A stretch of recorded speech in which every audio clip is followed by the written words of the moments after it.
All right, everyone.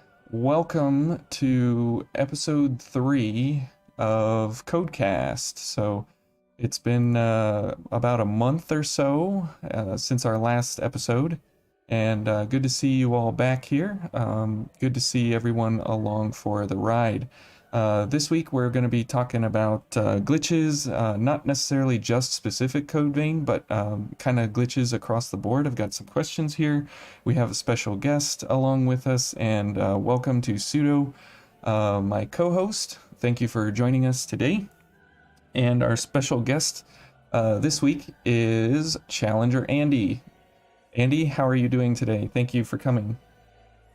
Yo, what up? I am literally so nervous. My heart is going like 160 beats a second. Um, yeah, Well, I'm very excited to be here. Thanks there for having me. there's nothing to be nervous about. It's just a bunch of weirdos here having a Okay, but having here's a the good thing. time. You guys are like experts at this game, and I'm kind of the outsider, and everyone in chat's gonna be also code vein experts, so I'm gonna say something wrong, and they're gonna all make fun of me, and then I'll just live in shame forever. Or you could just go make a video and then you could capitalize on that. So there's always a way out. So Andy, why don't you go ahead and introduce yourself, kind of who you are, how you got into Vane, and why why you decided to show up here today. Yeah, so I'm Challenger Andy. You can just call me Andy or Chandy if you want. But I am a variety challenge runner. A lot of people think I just do Souls games, but actually the majority of my content is other games. So right now I'm doing Super Mario Sunshine without jumping, or wait, that's not the run. Super Mario Sunshine without moving the control stick, sorry. But I've done like Smash without jumping, and then I did the All Gale run. And then in the Code Vein community, I'm mostly known for pronouncing Ichor as Ichor.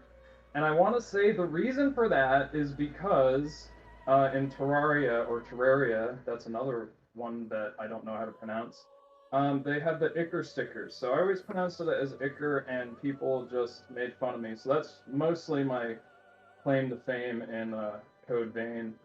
But yeah, I got into Code Vein because man, it was just I don't even know what I was thinking. I was on the Dark Souls path, just playing, all the Souls games, and I saw that they had anime Souls, and I'm not that into the anime aspect. I was more into the fact that I could look cute while playing a Souls game rather than looking like a beef jerky abomination. So I was very happy playing through Vane as my cute OC, and that hero, uh, I mean that's what was fun about it. That I just got to be cute, and I've spent so many hours in the character creation. Um, but yeah, I'm here today because Owen's a good friend, a good virtual friend, a good friend. And we met because I was doing. It was actually the first stream ever, or the first stream series ever when I came to YouTube, and I was doing my version of the gifts only run, which Pseudo, I believe, was one of the first to do it, and then I actually met him through that, um, and then of course my run's not even just worth talking about because Owen just completely destroyed it with his run that's far more pure and really how I should have done the run. I should mention though the blocking aspect adds a lot of interesting strategies. But if you're going for the pure gifts only, then you can't block or do any of that. But Owen stopped by during some of my streams and basically saved me just hours to days of my life wasted on kind of banging my head against the wall trying to figure out code name because I spent hours. I think gosh, what was it? I researched for 18 hours before starting the run. I had a notebook of all the damage values, damage calculations, best kind of places to go, field effects, and all that. And I was just sourcing from the internet, and there wasn't much on the internet. I'll forever hate Fextra. I still do. I'm actually researching for one of my runs now, and it's one of the only sources of information, but Yeah. there is no information, so it's just kind of a lie. And so Owen stopped by and really helped me in my runs especially during the most difficult part of the run, which was Tower of Trials 2. But I'm very excited to be here. I tried to make up for my lack of knowledge in vain, because I only played it twice with many notes, and I was playing earlier today and earlier this week and checking a lot of the glitches and bugs out and exploits. So I'm very excited to be here, and thank you for having me. Yeah, so during your gifts only run, did you actually encounter any glitches? I'm sure you did because you played console. But I'm curious if there was one that was either recurring or something that was super frustrating that you just couldn't get past. All right. Well, I mean, the most frustrating thing is when you're in Tower of Trials 2 level 4 against the Dust Bandit and you try to nuke him with a one of the nukes. What is that blood code? The Baba Yaga's gaze. Yeah. You're trying to throw that at him, and you're locked on and everything, and it just goes right through him. Like, it's not even that you shot in between his legs; it just goes right through him. And that's probably the most frustrating one. But a lot of just kind of lock-on issues. I remember the camera in what is that? Gosh, I was struggling to come up with the name in the like despondent. What's that guy's name? The insatiable despot. Yes, thank you. The insatiable despot. Remember because when I made my video, I changed a lot of the names. But yeah, I remember the camera just being really whack there, and you know you're locked onto him, and then it will just randomly lock on to one of his minions, and in the gifts only run, that's pretty brutal. There's also some like invisible walls there and stuff that's frustrating. But other than that, I think the only other one I remember was the exploit that you taught me, Owen. The supernatural thirst exploit. That's a pretty cool trick. Oh yeah, it's a fun one. It's been a while, so I don't want to get into describing that. I'm trying to remember how it works. I just don't know the names of all the gifts, but there's not really any reason to know why it works. We just know that it does work, and that's all we care about, you know? Yep. For those unaware, all you gotta do is pair supernatural blood with the DLC gift Field of Thirst, and you regain something crazy like 15 ichor per tick. And it's beautiful. It's virtually limitless ichor while your target stays within the Field of Thirst. The only caveat is you have to have enough HP for supernatural blood to take effect. If you're at too low of HP, then nothing happens. You just regain like normal Field of Thirst. I guess there's a problem with the mics. I don't quite hear it. Maybe it's something on either end here. I'm not exactly sure, but I know. I don't quite hear it, but maybe everybody else does. Good on my end here. I can. Oh, of course. You know, just anything I join, there's always a problem. That's just kind of It's not a problem. I mean, I can hear you. You're coming through. They're saying you're maybe a little quiet or underwater. Who knows? Maybe you're doing a challenge run of Codecast underwater. I wouldn't doubt it. That would be something. That would definitely be a casual run, doing an underwater mic streaming. But either way, yeah, it's great to have you here, Andy. Definitely really good. Oh, sorry, I just like tabbed out for a minute by accident. Do I sound better now? Whoa, you sound like way better. Like nice. That's a audio routing issue. Okay. Anyway, I'll start again. So my name's Challenger Andy, and no. Okay, I think we're good right there. Maybe everybody's saying it's a lot better, way better. There we go. Okay, I think you're. That was on my end. Okay, cool. It happens. No big deal. Technology, as what's his name from Stains would say. Ollie G. Am I dating myself? Anyways. Okay, so yeah, it's great to have you here, Andy. I really appreciate you coming on, because glitches is a topic that kind of pairs into your rage-induced panic attacks that would happen during your gifts only run, and I figured this would be a good topic for you to vent some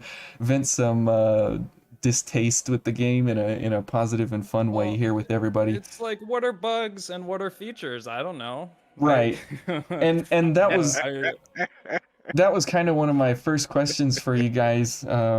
Pseudo, also for you, when since we're on the precipice here of Elden Ring coming out and everybody's talking about it and whatever, when a game releases and it has these major bugs and glitches, do you think that's like acceptable, or is it just kind of something we've grown to accept just by, games are so big nowadays that, we just have to accept these bugs and glitches and they just have to stay?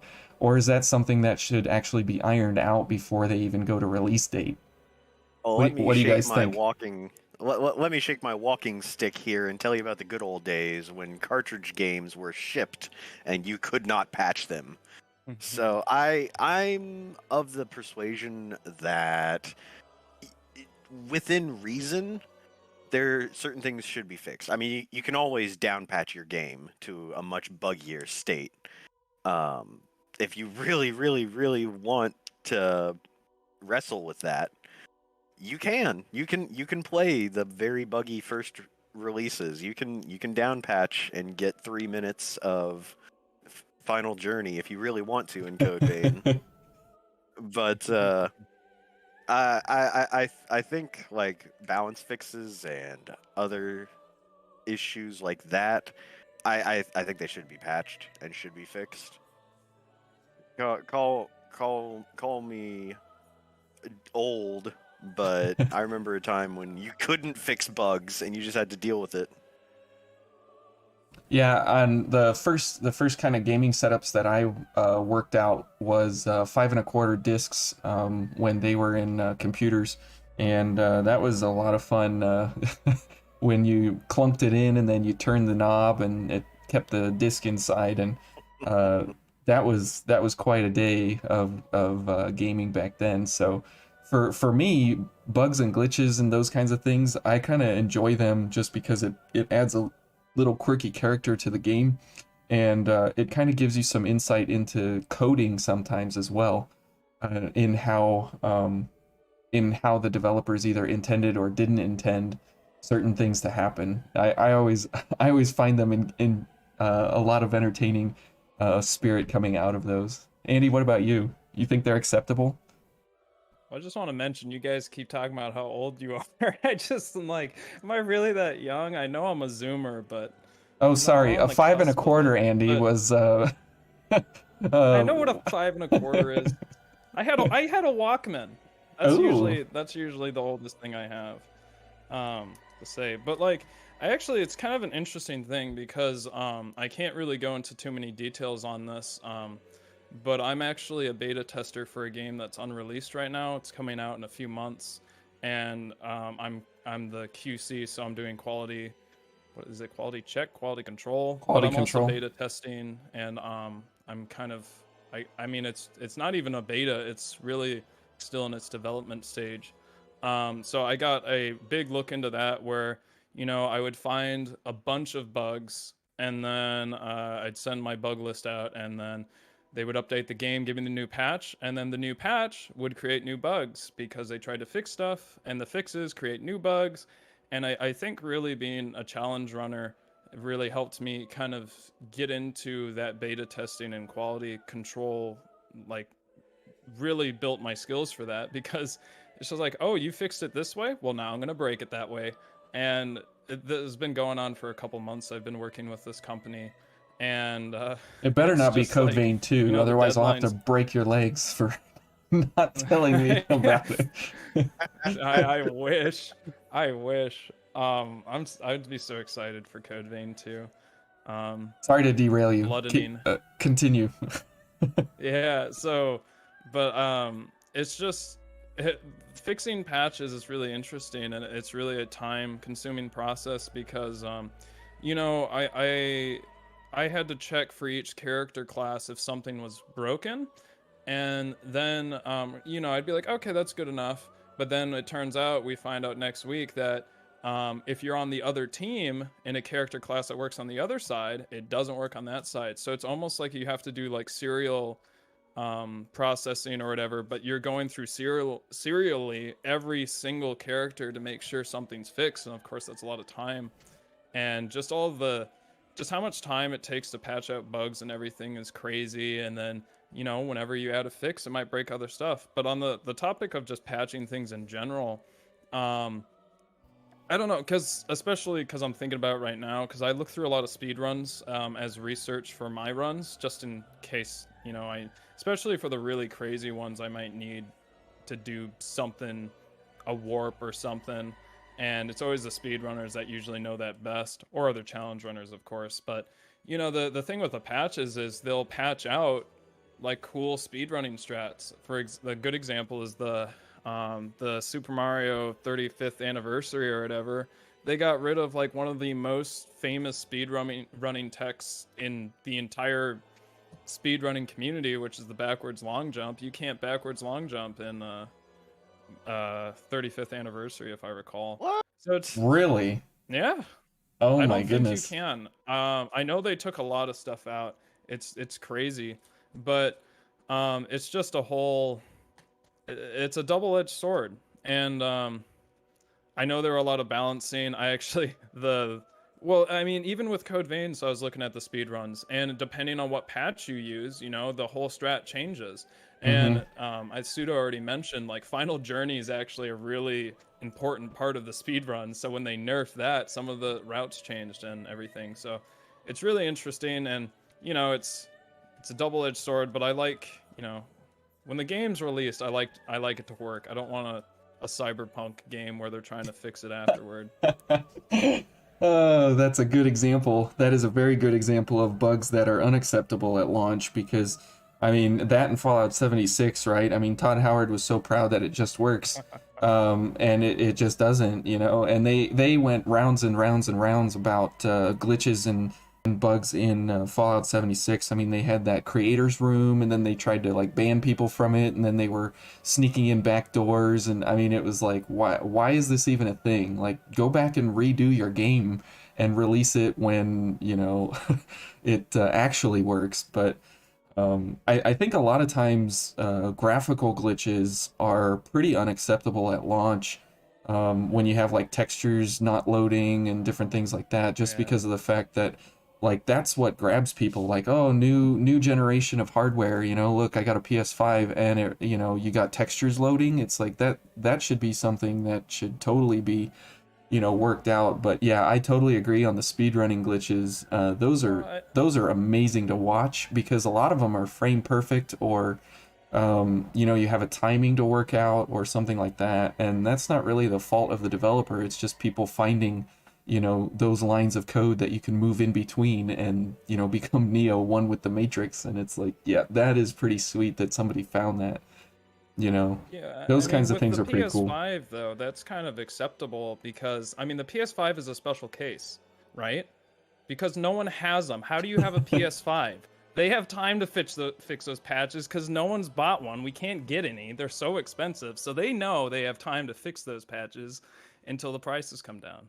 But yeah, I don't have to worry about that, though. I leave that to Pseudo to worry about the PS5 world, and probably you too, Andy. You're gonna be a PS5er once upon a time, I would imagine, right? With my new computer, I don't think so. Oh, really? Well, actually, that's not true. God of War 4-2 is coming out, and then Horizon Zero Dawn's coming out, and Bloodborne cart. More importantly, you wildly overestimate my ability to budget. I don't think I'm going to be able to afford a PlayStation 5 for another decade or so. That's how I feel. And then Sony just like raise all the default prices of their game to like $70 or something. And I'm already someone that doesn't like buying full price. Ironically, I pre-ordered Code Vein without even looking into it. I just saw that I could be cute, and I was like, oh yeah, I want to be cute. So I pre-ordered the game. I got everything. But wise choice. But like, I don't even. This is how bad it is. I waited 2 years to get Grand Theft Auto 5. Then I went on the multiplayer, and by that time, it was all 5-year-olds with rocket launchers. So that kind of taught me a lesson that if it's a game I want to do multiplayer, I should probably buy it pretty quick. Yeah, I'm not one for multiplayer. Like that is not something I strive for. I look for single players and I just go at it all by myself. If multiplayer's there, that's great. I have noticed though a lot of bugs with the multiplayer in Vayne. There's Ooh. so many glitches that come from multiplayer in Vayne. It's absolutely bonkers. The worst one I came across for me, I haven't come across most of the weird ones like Pseudo has, but for me, one of the weirdest ones was where my code got locked and I couldn't actually change anything. And so I was like stuck with like a couple of gifts, and it was horrible because I couldn't actually You became heal. a regular revenant. Yeah, it was terrible. I was like, I can't do anything.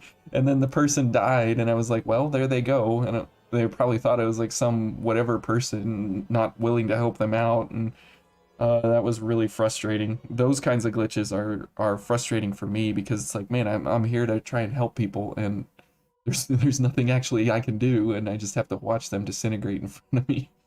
Oh Man. yeah.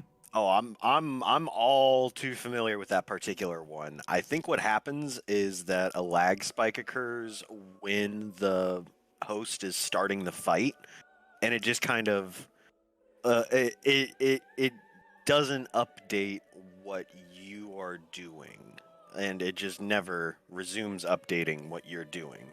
In extreme cases, you can't even damage the boss. Oh, really? Yeah. I've met someone who was pretty laggy, and I tried to jump in and help, but I couldn't cast my buffs. I couldn't heal them. I couldn't even damage the boss. That it's incredibly rare for that to happen, though. Like, Wow. it's just a perfect storm of unfortunate things. A lag spike happening exactly when the boss fight starts, and then I think you have to be changing something at the same time. Oh, geez. Yeah. That actually sounds like a frame perfect trick that actually breaks your experience. Yup. Although Code Vein is not known for its robust netcode. If you would be so kind as to play the clip, and we could just talk over it. Oh yes, the glitching one, or the lagging against the lagging one against Gilderoy the Golden Boy. So for those of you should have told me. You should have told me you had the ability to do this. I could have taken clips of all my efforts. Man, I could have shown off all the cool stuff I was doing because I got like a sub 40 in the speed run. It was ridiculous. Nice. I think Andy, people can just go watch your GIFs only run, and they'll get enough clips. I think that's a diss. Kind of. It feels like it. Anyways, okay, so this one, the Gilded Hunter. Perfect. Okay. Perfect. Yes. So this is the absolute laggiest host I've ever joined. In fact, I'm kind of surprised that I was able to join at all, to be perfectly honest. Wow. Somebody is throwing shade at you. The netcode may be bad, but Owen's router is worse. My router was way worse. My router took a dump. Had to go get a new one. Man, I don't know what you guys are complaining about. This makes Gilded Hunter actually hard. It does. It looks. I love the attack cancels. I can't tell if you're actually like doing anything that's of value. The game seems so fast. It ticks. It's hilarious because I'll hit him a few times, and then it'll tick up like 3 attacks all at once. And by the way, this is from my point of view. This has not been edited in any way. Oh, this is wow. exactly how the fight was. So I think this will serve as a very nice segue into netcode related multiplayer glitches. Like that's my one wish in Code Vein 2 is a little bit more stable netcode. That's the one thing I wish for the most because I love co-oping in Code Vein. It's just a lot of fun. I think Todd You Howard show would be up- proud though, because this just works. I mean, look at this, 16 times the detail here. So See now there's a very very different emphasis that need to be taking. This thing just works. It just barely works. Yeah, it just works. They gotta Just. balance the multiplayer somehow. Yeah, yeah. Is that what Yeah, it is? This is incredible. I'm really enjoying this footage. I'm thinking like if this was a real boss battle, that'd be so cool. Oh no. If Well, you had more the- control over your own character, that is. It looks like you keep phasing in and out of existence. Yeah. And then it even Wow. I'm supposed to be immediately kicked out, and it gave me a few seconds to sit there and just shake my head and go, "What the hell just happened?" That is quite the lag there. You were probably at like what 400 yeah. 400 ping or something, 500 ping. Being able to still connect though, good grief.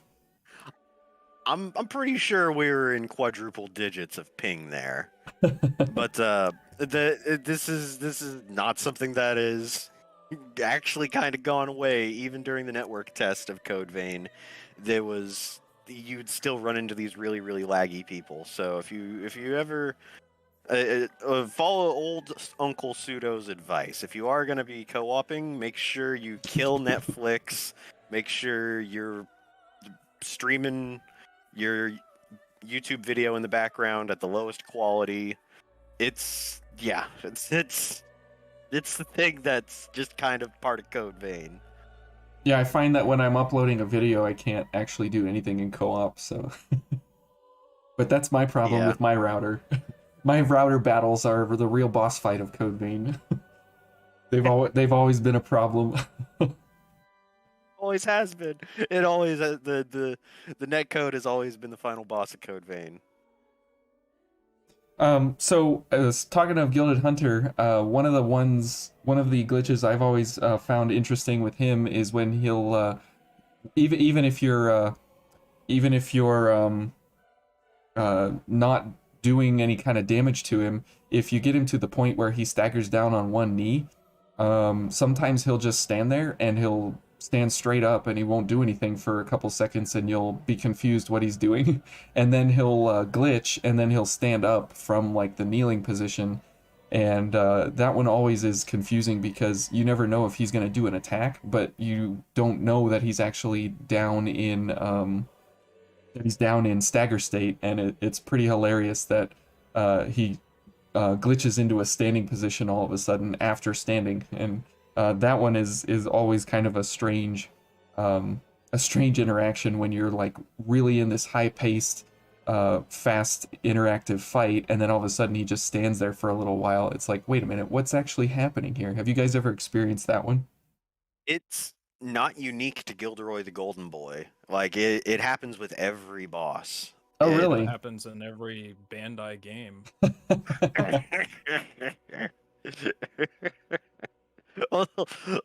well, I think that the stagger animation gets canceled by an attack they do, and so the attack plays out, and then they're just in a staggered state, and then suddenly they're back to normal.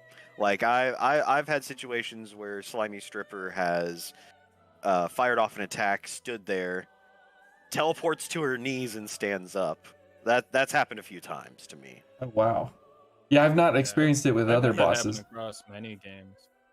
Oh, really? Yeah, well, I'm thinking back to when my friend Trevor and I did the Egghead only run for Dark Souls 1.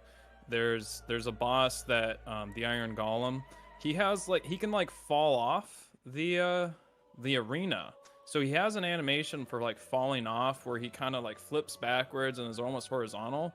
And in multiplayer, it was so glitched out that he would just keep doing that randomly, like not even near an edge, and it was terrifying because all of a sudden he like, it's like you take him in like Gmod or something, and you just rotate him like 90 degrees for like a couple seconds, and then he stands back up. He stands back up and just hits you. But yeah, I feel like I've definitely had that happen in Code Vein, and it's probably a lot more noticeable with Gilded Hunter. But for some reason, I feel like specifically I remember that happening. But yeah, I think that's a common problem across all these Souls likes. Yeah, I've Wonder not why. played enough of them, so I wouldn't know. So I leave that. I know Vayne, but I don't know the rest, so I'll leave that for you, Andy, for sure. And Uh, and Pseudo, I think you've played quite a few of the Dark Souls, haven't you?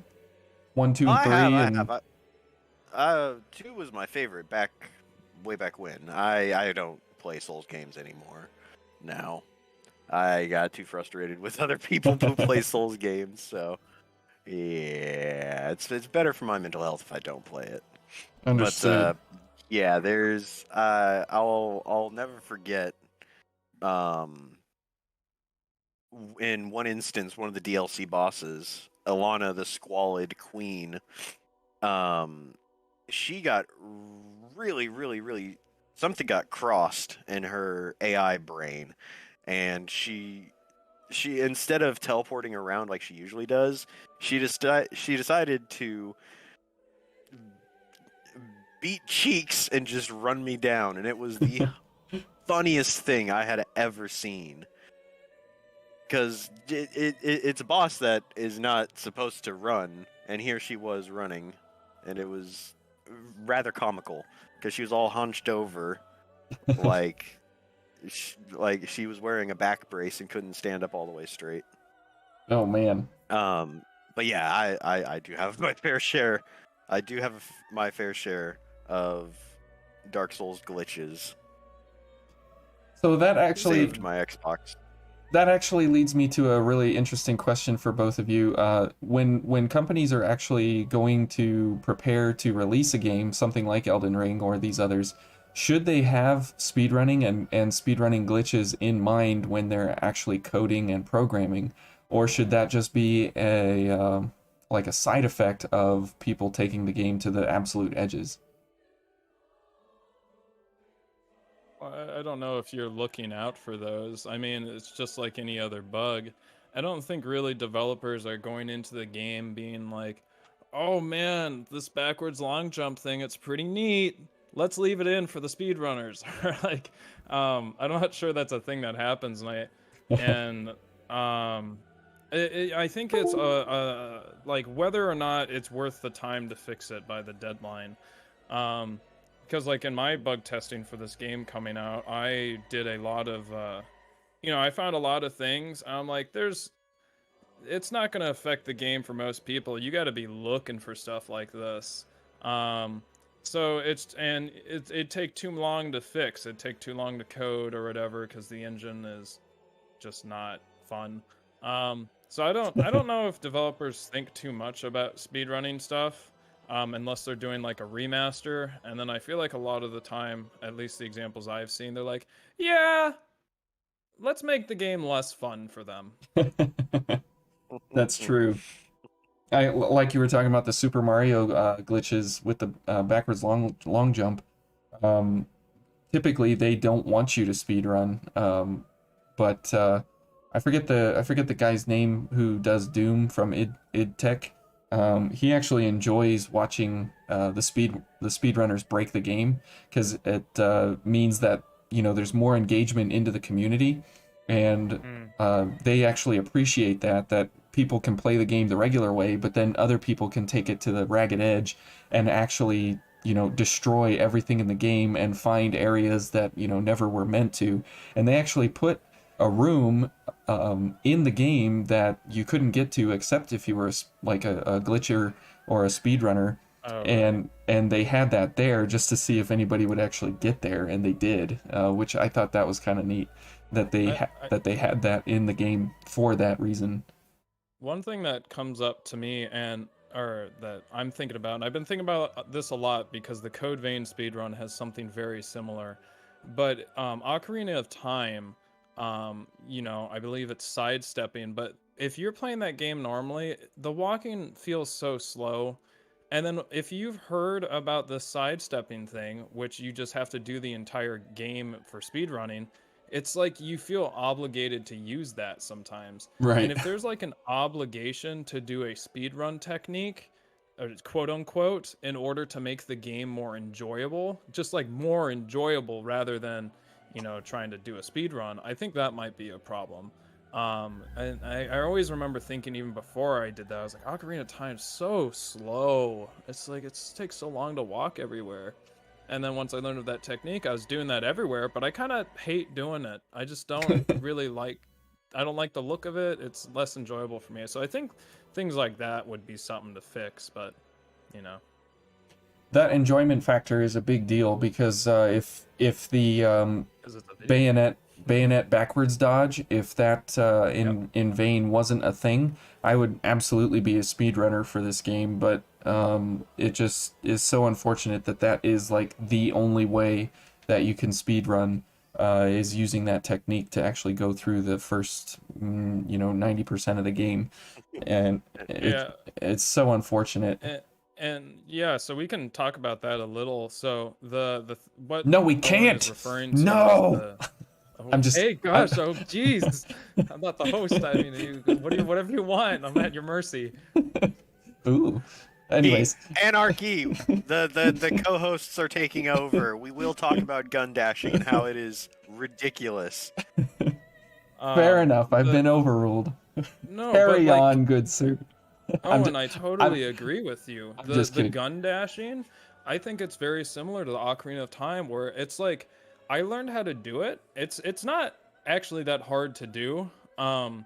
It just kind of is annoying when you have to go any other direction than straight. But like so gun dashing is basically you get a bayonet, and then I don't really know what this is called, but you do a heavy attack while holding sprint, I believe, and it basically sends you backwards, and so your character like jumps backwards, and then they do like a forward swipe. It's kind of like a jump back and a jump forward, and what you can do during that is when the animation for the swipe forward starts, you can press guard and stop your character from going back forward. So this is called gun dashing, and you can do this to go quite fast. But this is what 95% of the speedrun movement is, in any percent at least.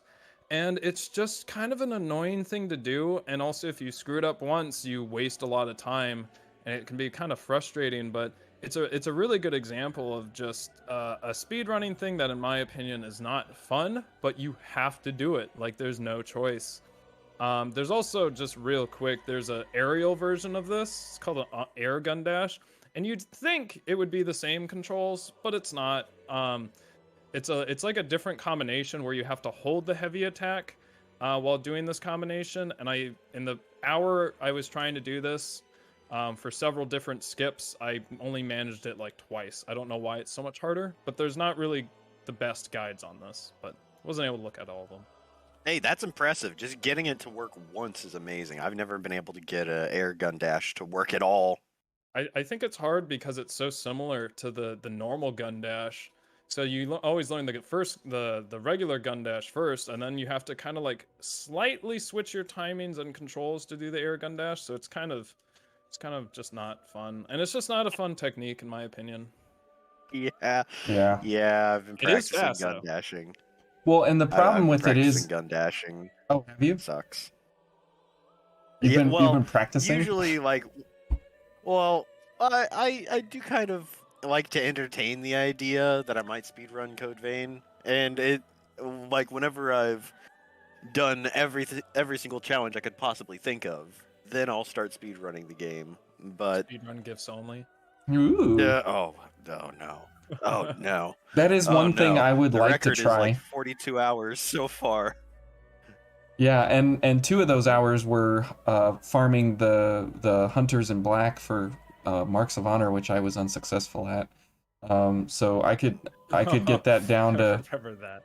I could get that down to probably 35 hours at this point, 30 hours or so. I don't know. Well, You know what's so sad about that, Owen?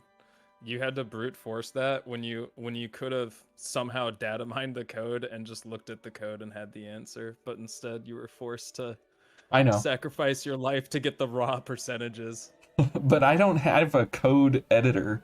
I mean, like, I can't look at the code. I mean, I don't even know how to do that. So I'm stuck with doing it for an hour and then summarizing the results for you guys.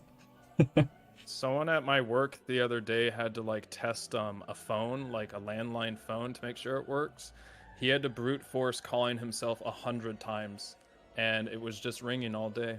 But I just can't stop thinking about that, where just because the landline was so old, he couldn't figure it out any other way than literally calling himself 100 times to make sure it worked.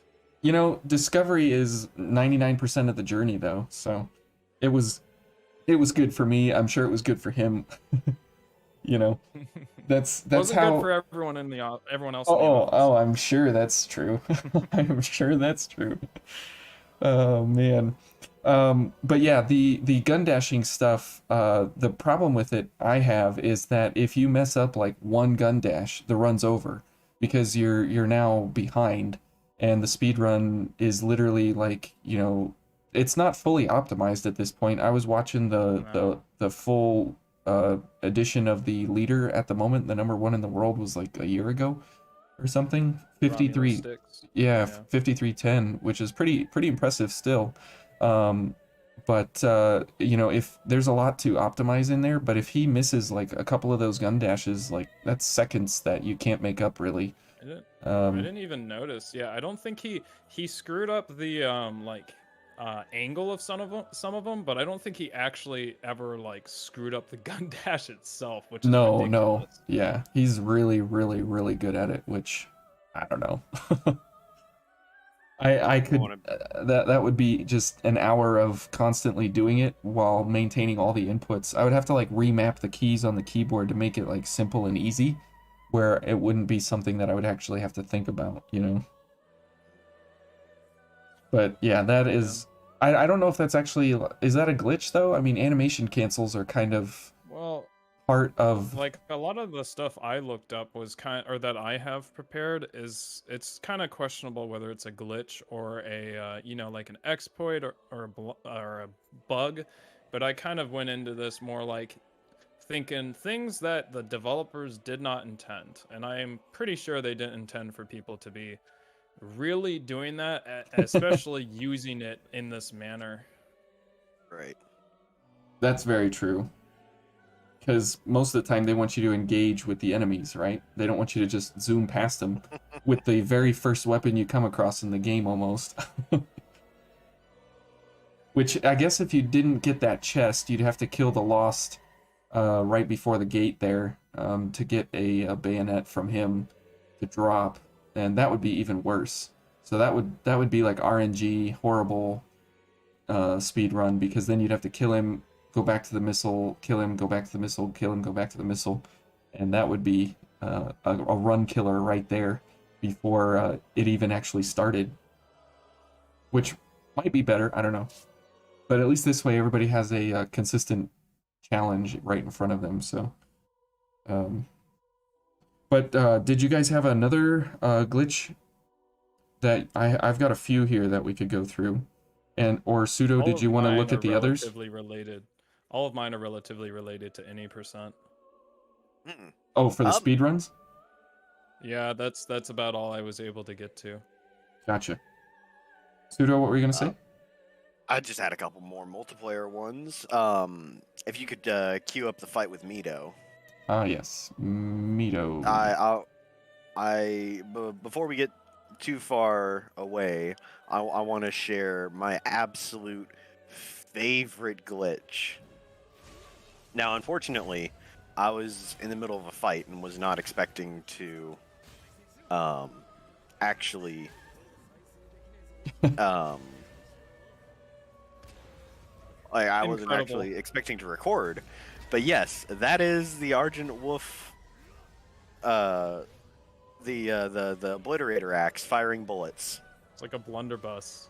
It kind of is. I'm moving real fast. I kind of love it. Yes. Yes. I feel like that It's needs to be a glorious. weapon. Then I had to That's shoot it. so a few more- sick. Yeah.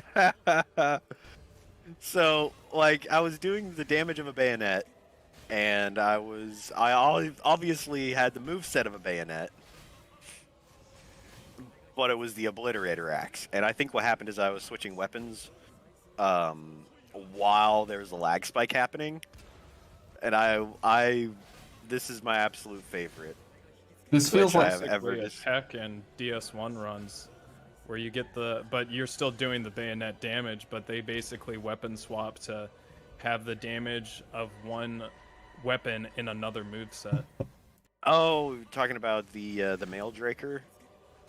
Yeah, something like that. Yeah, Right. I remember that being really popular back when I was into Dark Souls, the male Draker run. this totally feels like a Borderlands glitch where you merge guns together. Yeah. That would be incredible. Okay. Man, this Wow. just is, it just looks right though. It's just so anime, honestly, It what does. this looks like. I've got a gigantic mace, and I'm gonna shoot bullets out of it. Oh my goodness, that Beautiful. is a great one. That is a really, really great one. I feel That like is my absolute favorite glitch. that should be a secret weapon or something in Code Vein 2 or something. That would be incredible. Mix like 2 or That would 3 be- move sets together. That would be crazy.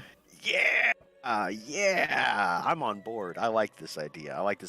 Because currently there's only one weapon that squishes together different movesets, and that's the Insatiable Despot's weapon. What's the name of it? The Tyrant's Labrys. Yeah, Insatiable that's sword. the one. That's the one. It swings like a great sword, but it's a hammer. Or Yeah. it's not a hammer, it's an axe, which are also hammers. Anyways. That's a glitch in itself. The naming convention. Right? It wasn't intended. They just left it in. Like where's the? Oh, we forgot to add the axe class. We forgot to separate. It's fine. We got enough weapon types. Yeah, they've already Hammers, axes. they already had delayed it, 2 years or whatever already. They didn't have time to delay it again, otherwise people would have eaten them alive. So they just had to go and release it. Oh Yeah. man. There's only one more multiplayer glitch that I wanted to cover, and that is the infamous ladder glitch. It's happened to me more than once, but it's still pretty infrequent. If the ladders can be incredibly dangerous in co-op. You can get trapped at the top of a ladder in a descending animation. Like, you're no longer on the ladder at all, but you're stuck descending. That actually happened in the first day I was co-oping in Code Vein. Ooh. I ran it. I was in Crypt Spire, and I was following a person who had just lowered the shortcut ladder, and I go to follow them and basically sprint down the ladder, doing the fast descend animation. Right. But I was trapped at the top. So they ran down, they collected their prize, and they came back up and saw me stuck at the top. And I sent them a message, "Save me, please." They couldn't do anything. They just kicked me out of their world. Could they actually move through you? Yeah. They could still move around me. Like I wasn't even there, but I was trapped at the top of the ladder, descending. It was pretty amazing. I was like hopping on one foot Wow. at the top of the ladder. It is the most common of all of the well, no, I'd say the no casting glitch is slightly more common just because you run into more hosts with bad internet and you're not around ladders as often. But yeah, the no casting glitch is the one that is most common, where it just locks up your blood code. You can't cast. You Oof. can't really do much of anything. That's a horrible that one one. is pretty common. Yeah, it is. It really is. But well. But that's all I got for multiplayer glitches. If anybody else has some I don't play a lot of Is multiplayer, anybody in chat? so typically I Ah. never really see any. So whenever I encounter them in multiplayer, I'm like, wow, what is this new problem I'm encountering? I wish I encountered more multiplayer, but um, the scene at the beginning was like really, really, really active on PC, and I was still in school at the time, so I didn't really have a lot of time to play. And it was like really, really hectic to try and finish school. And so I was like doing my single player stuff, and then as school ended, you know, it was like, well, nobody's really playing anymore, so co-op is just not for me. But co-op is like one of the places where you can actually do like crazy builds that break the game in very, very, very hard ways, just because of some of the DLC gifts and different things. And that's like intended uses in the game, but the way that you pair them together, it becomes so overwhelmingly powerful that nothing in the game can actually stand up to it, which is great. I love that aspect of Vayne, that you can actually Yep. do that. But Double deliverance. yeah, Double deliverance builds. You're unstoppable. it, You're completely unkillable. it's insanity. Oh man. But yeah, it's really great that with I've been fortunate to through the channel meet some people and actually do some co-op here on the side for some little things here and stuff. But um, it wasn't really a thing for me, so I'm enjoying it actually more now than I did at the beginning because uh, there's there's uh there's still some revenants that are lurking around still playing, so that's always wonderful. One of the funniest glitches I've seen is at the accumulator ruins in the Ashen Cavern. It's the missile right before the Gilded Hunter. There's an area on the floor that if you are walking back and forth, kind of towards the opening of the entrance there, your leg can flip up in the air into weird different directions, and it's like not even attached to your body. And it always catches me off guard when that happens. I've seen several people have that glitch happen, and it happened to me like 3 or 4 times already, and it's just so hilarious when it happens that the leg like detaches from the character model and it moves around in like a circle, or it just goes straight up in the air and straight back down, and all of a sudden, and it happens in like, you know, a split of a second. But that is always a hilarious encounter when you see that happen. I think Scarlet Angel saw that just the other day as well, like last week maybe. And I kind of chuckled because I was like, oh, there it is again. And so it doesn't matter what platform you're on, it's that missile and that area, and it's absolutely hilarious.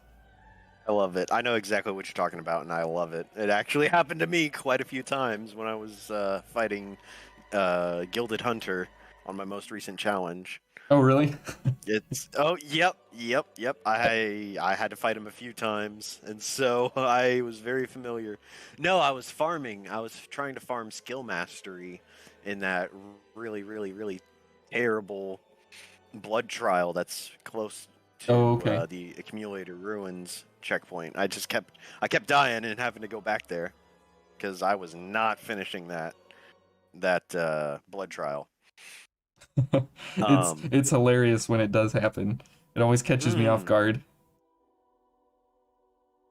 But Andy, when you were before you came to Code Vein, did you ever want to be streaming, or did that was I'm just curious. Has nothing to do with glitches, but I'm just curious. Like when you came to streaming, was this your end goal, was to be a streamer, or were you actually trying to just supplement your income during the pandemic time?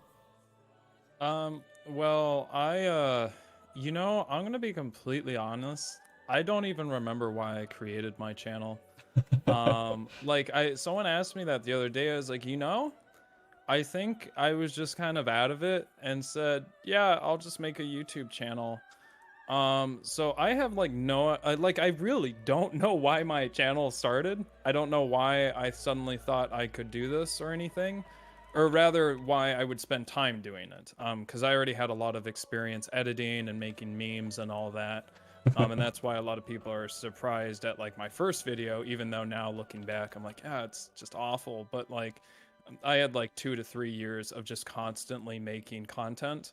as a, and no one knows about it because it was in the jazz community and no one knows about jazz. But in any case, for the streaming aspect, I still think I was just kind of not all there for some reason. Because it's just hard to remember. But I did, one of the main reasons that I started streaming was because I was like, oh, well, I'm going to keep making these videos. And, I need to make money somehow because I lost all of my employment Yep. when the sickness came. So I was like, well, I got to do something at least while schools are still closed and I can't teach. So I decided, like, why not just stream, because these videos, like, I have to play the game anyway, and why not stream it? And like the first video I did, the all Gale run, people know that this was probably the most painful run I've done so far, because of just that crippling loneliness. I was just so alone. It ended on my birthday, which is always the worst day of the year for me for some reason. Mm-hmm. And so I was just really sad. And I was like, well, why am I not, like, people can watch and I'll get a couple more views and we'll see where this goes. So now that was kind of the reason I started streaming. And I was very excited about the Code Vein run because before I started, like, doing the run, actually, I was like, man, I'm just so disappointed at how crappy all the gifts are in this run. Like, why not make a run where you can only do that? And then while playing through the run, I gained a more of an appreciation. And what's funny is, like, when I was watching your series, Owen, I was like, man, it's so much fun. But I don't think I was feeling that when I actually played the game. But like, I remember, like, trying to think of myself playing the game, and I just was like, it feels bad to use weapons. And that's kind of what, I don't know if either of you can relate to this, but when you do a run like this where it's a restrictive run where you're not allowed to play do certain controls or anything, if you try and play a different run or just a normal run afterwards and you break one of those rules, you get like a high anxiety. Or just like even watching content. So the best example was my Minecraft run. Just like anytime I saw someone jump, or like when I was jumping in any of my other runs, I just got like this huge anxiety that I just screwed up the run and had to start over. I forgot kind of what we were talking about. But that's kind of why I started streaming. And now I don't, it was more of a thing for fun. And now with where I live, I kind of have to do it for a living, to supplement my income, while I work at my real job. Is California that expensive? Oh yeah. The job I have right now is not enough for me to live on. Oh. Well, I guess my lifestyle is not the most frugal I could be. But I do. It's very expensive here. I make more in Colorado being a teacher than I do a neuroscientist in Colorado or in California. So, but this is hopefully the career path I want to do. I'm still not sure, but I will still streaming by necessity, and I just like streaming. It's I like talking. It makes the runs just not as painful most of the time, as long as I have someone to talk to, and I like talking. Well, I appreciate it. Okay. So another couple of and thank you for that, Andy. That scratches the itch that I've had for a while there. So thanks. But one of the awful graphics glitches that I've had happen basically all the time, and it is the Blade Bearer and Cannoneer are the most egregious offender of this. Is whenever the flame pools start and you're into one of those attack animations, the game will glitch pretty hard, and it freezes the game for like 2 or 3 seconds, and then it resumes. Those are awful to happen because they throw off rhythm like no other. I'm sure does that happen on console, Pseudo? I guess you would know. Not Not that I'm very aware of. The graphical fidelity drops quite a bit. You get some really funky looking square flames, but besides that, I don't think there's a huge performance drop. There's a lot going on. Yeah, there's it does chug, but I don't think it chugs to the extent that you're describing. That might just be PC when there's too much stuff rendering for a civilian computer processor to handle. But for console, no, it just looks really sketchy. The frame rate doesn't dip too badly. Oh, my frame rate doesn't dip. It actually pauses very hard for a very long time, and it is super annoying. Because as you're running around doing things, it just freezes instantly, and it's like, oh no, what's happening? And sometimes Unreal will crash, and other times it won't, and it's just like, ugh, this is so annoying because it's like mid attack or mid roll or just as you were gonna dodge or something like that, and it's just awful. But that's I was secretly I was secretly hoping you were going to talk about the glowing government bunker. that one I've never seen. When you started mentioning, really, That I've you've never seen the seen. glowing government bunker glitch. No, and I think it's that worth one's it. really common. Oh Is yeah, it? go ahead. Oh yeah, that's right. Go ahead and fire off the video. It is common. It's happened to me on both PlayStation and Xbox. I don't have PC Vein. This is a different level so of good, I green. wasn't able to look at all these glitches. What in the heck is going on? It's definitely a colorful. That's not what I thought you meant by glowing. That's just a gross texture replacement. It's so gross. It is so disgusting. It's What like are you talking about? diarrhea It's all the over the split wall, pea man. soup bunker. Ugh. I thought we were gonna be like blinded with bloom or something. That would actually be no. appreciated. all of the tan textures have been replaced by this really weird yellowy nonsense. Ugh. I don't know. It happens pretty frequently. I think I think the source of it is that texture is shared with different textures. Like it will swap out different palettes depending on where you are. Ugh. And I believe I came from one of the deaths, teleported directly to the government bunker, and this is the result. Ooh, I like that explanation.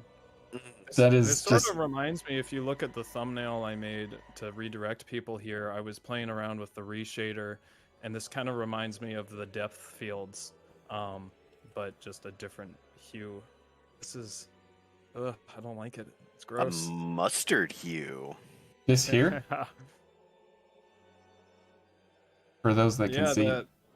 that boy. I'm so proud of that. That looks so cool. But just kind of It looks very her psychedelic. right side. Yeah, it's sick. Mm. I love it. I wish I could go in and change those colors. Well, I can in post, but anyway. These are good. I wasn't able to look at any of the glitches you guys got. I was so busy, but that's sick. I love that. I'm so proud of that. It looks so good. Except for the text. I still need to figure out how to make better text. You'd think Impact. after years of doing this, but I'm still not confident. Maybe that's a glitch. Easy. Impact font, black outline. What's wrong with Comic Sans? That's the only way to do text. No. God. You know what? In a group I used to run, a meme group, we actually banned Impact font. If you used it, we just deleted you. Oh, that's so gross. No, finally. It's like the off-brand Comic Sans. It's fantastic. I still stand by Impact. I'm so traumatized by the memes I made. 2011, when I was in middle school. Oh geez, that was gross. Rage comics, and I actually asked out a girl with a meme like that, and it wasn't even good. It was a top text, bottom text, like lonely dude or whatever that old guy was called. Oh gosh, it's so cringe. Geez, 2011. Wow. I was married for 4 years already, Andy. Man, I wish that were me. I wish I was married. Oh man. boy. That reminded me how young I am while also being old. I feel so old. My back hurts so much. I feel you on that one for sure. Anyways, I got a fun one. Is typically in the cathedral when you are fighting the big fat thickums ladies. Typically, if you use a claw veil and you do a launch attack, if there's like a bridge or a ceiling or a like an overhang or an overpass above you a little bit, then they sometimes can get stuck there and they can just like walk in place with their hammer over their head or whatever. And that is always a really, really fun glitch to see happen. I've not seen it happen with anything else because the claw veils actually throw them into the air. And it's absolutely hilarious when they're like way up high, stuck in the walls. Those are always fun to see happen. They don't happen very often, but I think it can happen on all platforms. So if you're in the cathedral, go for a claw veil, and you could restart and go for some of those fun glitches on your own. Those are always intriguing to see. Never happened to me before. Really? Yeah, and all of the time I've played, I've never gotten a thickum stuck in the ceiling. That's such a good thing to I do. think I have. That sounds familiar. That sounds like a common glitch you can do in a lot of games like that. I thought you were gonna say you would like up warp it or down warp it. I'm thinking about Super Mario Sunshine. I'm starting to get excited again. I love that run so much. It's just become my being. Well, real quickly about that. And interestingly, I would say that especially when I started streaming, because I don't play too many video games anymore. I just don't have time except just to stream. But I would say out of all of the runs I've done, I guess now the Gale run's a little different. But it used to be that the only two games I would say I actually got good at and had to grind skill was Code Vein for the Gifts Only run. But only in Gifts Only, which is funny because it's like, I always say I'm so good at this game, but then if you probably put me like against someone who could actually like swing their weapon, I might die because all I know is how to use gifts. I don't know how to swing the things. But in the Super Mario Sunshine, I've just gotten so good. But again, if you reintroduce like actually walking or running with the control stick, it's just like, I don't know how this works. What is this foreign thing? But yeah, Code Vein is one of the only ones where I've said like I got so incredibly good, and just especially during Tower of Trials 2, I just had to get good. Yes, you do. Or if you play, and this is the thing that I keep saying. I say Gifts Only run was like the hardest run for me, and it's like if you do what Owen did, then it's a little easier if you knew that. But if you play it the way I did, which is, it's not the knowing best anything. Right. Well, I studied for so long. You don't understand. I didn't have the wealth of information I could, take from. But Exactly. if you play Successor of Ribcage the way I did, it's just such a bullet hell. It's ridiculous. Like, you have to think so fast. And like, I'm so proud of that last battle because I had learned the boss so much that she didn't spawn her phase 2 orbs, and I was quick enough to like understand like, wait, this is like an opportunity, and I'll just never. Oh gosh, it was so much fun at the end. At the end though, only at the end. The rest of it was so bad, man. But I don't know. Hey, well, Pseudo, I'm actually interested because how was your? Because you redid the run, right? Because the hardcore casting run was your title, correct? Yeah. I did Owen's pure version. So before that, the first time you did the run, how was Ribcage for you? annoying. That's all I can really remember. I like you can't really gain focus, and she only has like Right. one physical move, so Right. I was just excited I had cleansing light at that point. Honestly, I know, right? after standing there blocking for 9 years, waiting for your ichor to recharge, to suddenly be able to use blood sacrifice over and over and over and over and over Yeah. again, it wasn't too bad. I I mean, know I exactly what that think feeling it's is. I think it sucked, but it wasn't too bad. But you were able to drain attack that shield, right? No, I didn't drain attack at all. Did No, you know that? Oh, really? he did parries. Oh, I Yeah. thought you. Oh, you only did parries? Okay, for some reason, I Yeah. keep getting mixed up. Did you guys know that you're kind of supposed to drain attack that shield? Like, I didn't know that. No. I didn't know that's how you were supposed to do it. Like, that's how they intended. I thought you were supposed to hit him a bunch of times, like in my vanilla run, but I didn't. Yeah. You like actually supposed to drain attack him. I never knew that until far after the runs. I think in the middle of the successor, I learned that. I have not learned it. Andy, I think most of the things in Vayne are meant to be obscure because of just how much time. I mean, your research, you did well for what you had to work with doing nothing. And you know, the only way that I got to know what I know is by doing exactly that, is researching every single thing in the game that you can not even think about, and that is the conundrum of Vayne, is that most of it is not advertised even in the game itself, and so it is all trial and error. Owen, you said earlier, I was like, oh, for this gun dash attack, I think you said it was a launch attack, and like I thought there was something in the game like that. Like I knew there was a launch attack, so I went to the hints menu to figure it out, and it wasn't even there. I couldn't find it. Maybe I didn't look hard enough, but it wasn't in the attacks. I'm like, what? They don't even have this basic thing, and I didn't attack. I'm not even joking. Today I did an attack, and I was like, I have never seen that in the game before. How do I do that? And I was never able to do it again. It's not in the instruction manual. It's not in anything. I fused together a drain attack with a roll. Like I dashed forward and did like a claw movement that was not the regular drain attack, and I don't know how to do it. There was like a red flare that came out. It was ridiculous. I was like, that's so cool, but I never was able to replicate it. You're talking It's a about glitch. Are you? wait a minute. Are you talking about the combo drain?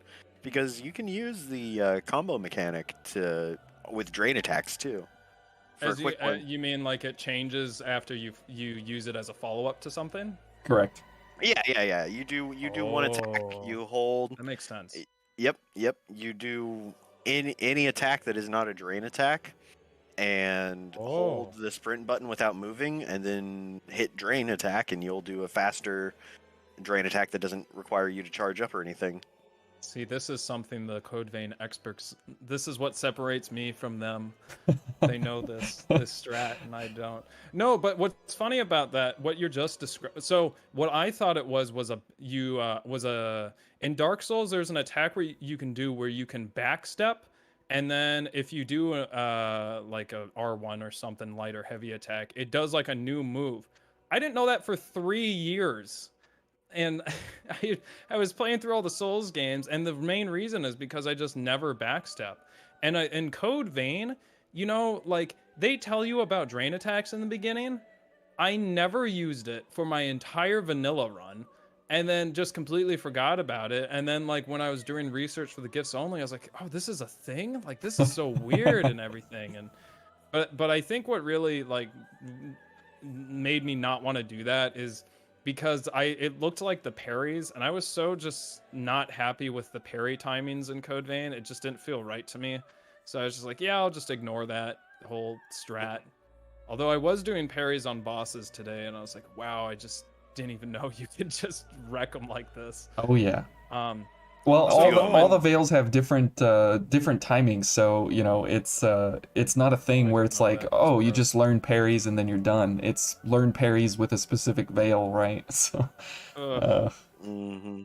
So yeah. So Owen, so let me ask you two this, being more knowledgeable than me. Do partners, and well, also because I never played with a partner, do partners have Ichor? Do they have an Ichor cap? Yes. Okay, excellent. So this, what I sent Owen, if you can bring this up, Owen, I can. was I went into Cheat Engine. So before you play this, I went into Cheat Engine because I wanted to try out these glitches fast. It didn't help too much. The game kept crashing, but I gave myself unlimited Ichor. Fun fact: in the Cheat Engine, that also gives Louis infinite Ichor. And it kind of creates a certain behavior that I found quite funny. And originally I had it in Japanese, but I sent you the English version real quick. I rendered it during this whole thing. It's quite, I thought it was quite funny. It's not really a glitch, but you guys all showing clips and I'm jealous. Not that my clips would have been anything. No, I'm trying to It find just would the have been me doing the skips anyway. trying to find the actual window that it's in here that whatever this is, OBS will actually let me pick. It's one of these windows, but Take your time. I can't even do what you're doing. I try to do this on stream, and I just don't. I should train myself and learn how to do this. It's because I have to audio route I have to have an audio router. okay, we're gonna have to sadly pause Eva here for a second singing in the background, and we'll bring it up here. Oh, I'm so excited for this. I hope Okay. it's as good as I remember it. And It grab should. this. The whole clip I trimmed. Oh, I won't be able to hear it though. Huh? Why not? Oh well. Oh, will I? oh, Are you because gonna you. port the audio to us? Yeah. If I can. I'm eager to see this as well. It's pretty funny. It's better in Japanese because he says, I don't know what the words he says is, but he like announces himself more as typical in Japanese anime. He like announces the move every time he does it. But here he just kind of sounds like Sonic Adventure Eggman. Get a load of this. Get a load of this. Get a load of this. But Oh no. Oh hopefully it's as no. funny as I remember it. Oh no. I can't find the window for whatever reason. It's not letting me. How many windows do you pick have it. open, Owen? I was just gonna have to do He's like. old. He's old. He's got like 15. Yeah, I'm gonna have to just grab like the My laptop desktop. has like 100. It's awful. There we go. 100 Okay, tabs. I can Nice. just do this. I think. Can you guys see this? Now I Oh. can. Yep. There we We go. got something. Okay, Signs of life. there we go. Yeah, so this is what happens if you give Louis infinite Ichor. Ichor, excuse me. Jeez. I think you're actually saying it correctly.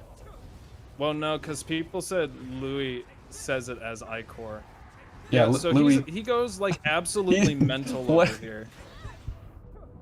I love it. I love it that he's hitting his shield over and over and doing no damage. He doesn't care.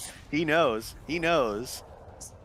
So Pseudo, he's just saying, "Take this, take this, take this, take Let's this." go back to that point there. It's so dumb. I It's was so beautiful. excited. It's beautiful.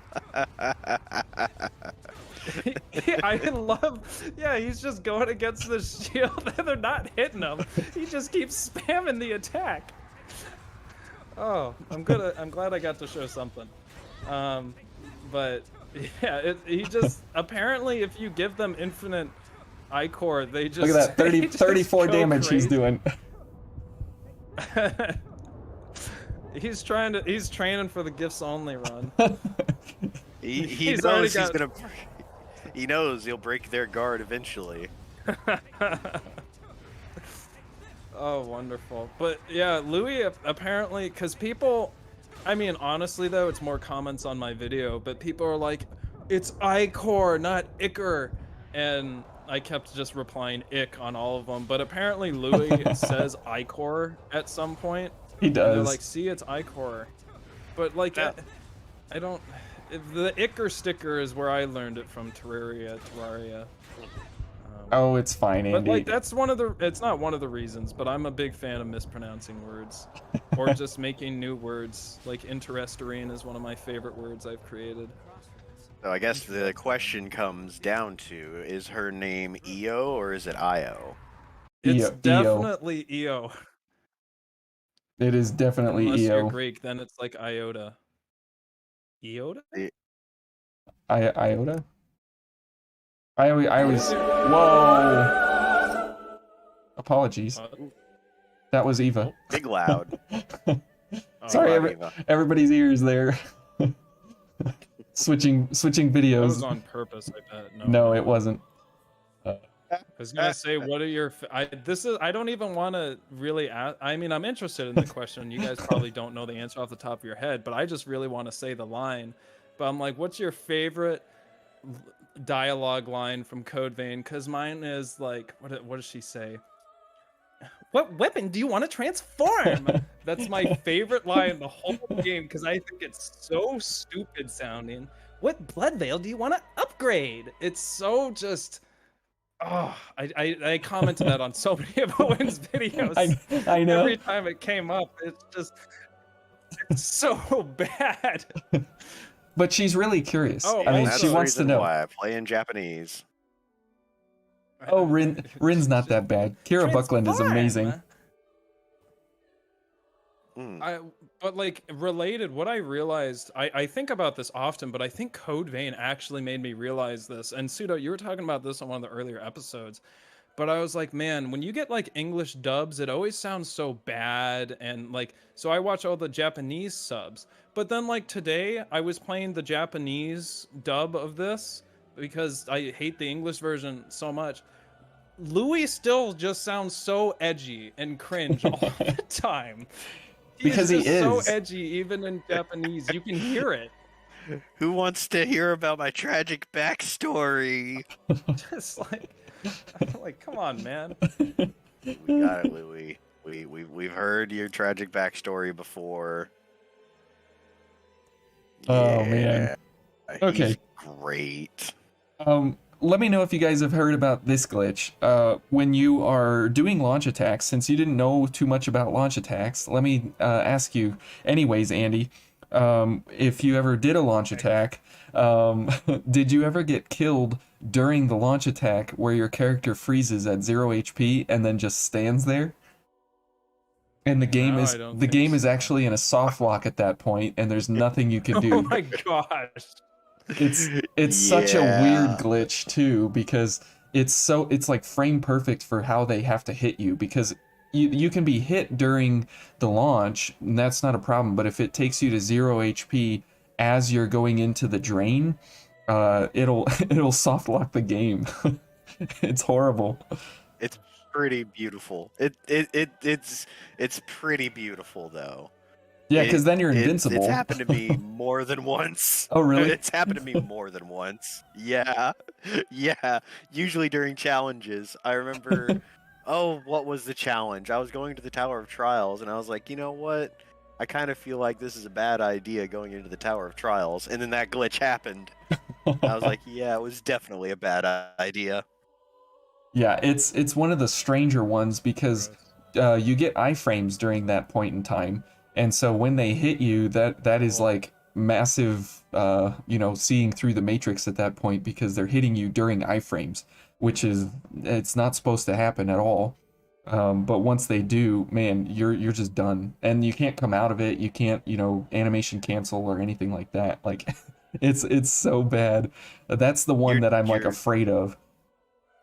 Yep, you're just stuck standing there looking at them menacingly. And they're too afraid to attack because you can't be killed. Right. And Alt F4 is the only solution I've found to actually get out of that. It is. But another... I don't know if... Oh, go ahead. Oh, I was going to talk about another glitch. Yeah, go ahead. If it's a glitch. Yeah, so I don't know if this is a glitch, but in the gifts only run, if you do it the way I did it, where you're allowed to block, and you go to invading executioner. So I went into that run. I did the math. I'm like, I should be theoretically invincible with my Zweihander. because once you do that transformation, it's like blocks all physical damage, and it's just invincible. And so I'm like, yeah, this run's gonna be so easy. I go to invading executioner, and she I'm fighting her, and then she just she splashes a little water at me, and the hitbox is so, this is more, I just don't even, is it intended? Who knows? It's so aggravating because the hitbox hits the sword, you block it, but the water keeps going through. It goes through your body and hits the hurt box of your back. So it is an unblockable attack because the water can go through you. And that is probably one of the most frustrating things. Just the fact that there are enemies that can do attacks that you can block, but because they can travel through your body and through the block, they can hit the back of you. And so they're really just unblockable. And I will never not be frustrated. I mean, it doesn't even make sense. Quite a lot of bosses actually have reach around moves kind of like that. So awful. Yeah. Especially when you block it in the front. Like like I understand if it's a reach around, but if you get the block in the beginning, you're thinking like, oh yeah, I blocked the move. It's like, nope. The thrust of the spear actually went through your body, and even though you blocked it, we're gonna be realistic and just say you didn't.